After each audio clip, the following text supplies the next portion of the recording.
This is a question from AS1 Northern Ireland Politics, and it asks, identify and explain two functions of the Northern Ireland Assembly. A primary function of the Assembly is to provide the electorate of Northern Ireland with an opportunity to elect representatives to the Assembly at regular intervals, effectively every 4 years. In the Good Friday Agreement, the importance of the representative function was highlighted both in terms of the numbers of MLAs, 108, and also in the mechanism used to select them, which was that of single transferable vote. In a divided society, it was seen as crucial to maximise the level of representation by having multi-member constituencies, which would almost always guarantee some level of representation within them to unionism and nationalism. A second function of the Assembly is to scrutinise the work of the Executive Committee, and this is done by a variety of methods. Prime amongst these are the statutory committees, which question ministers and officials, and indeed members of the public and from interested parties, about the performance of the department or their agency. Recently, for instance, the Health Committee queried the amount of money being provided for cancer care and suggested that cold weather payments be extended to those with cancer under the age of 60. Scrutiny also takes place via ministerial question time in the plenary sessions, where recently, for instance, the Office of First Minister and Deputy First Minister requested that their attendance should be limited to once a month and not every fortnight. Another function is the legislative, or more accurately, law approving function. When, for instance, Northern Ireland selected a Children's Commissioner, it was the Assembly that had to approve the creation of it and the funding of NICI.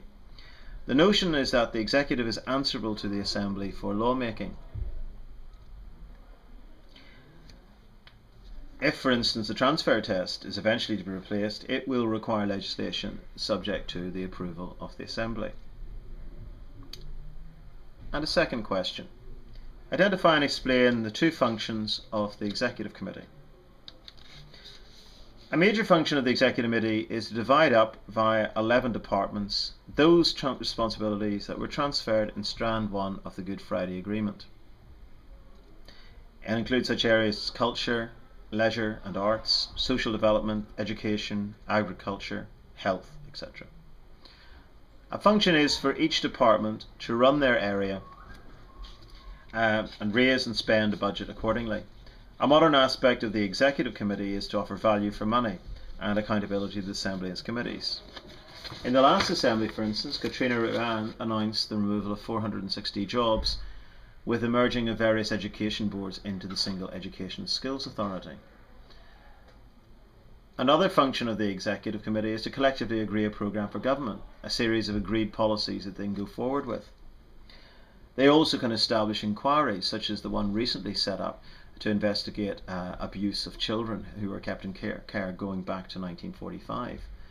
But the programme for government, which is to be agreed upon this Thursday, is all about a series of agreed policies they can actually develop to the point of legislation. For instance, one of the reasons why the Executive Committee did not meet for 154 days in 2006 was over the malfunction of this function due to the disagreement over the transfer of policing and justice.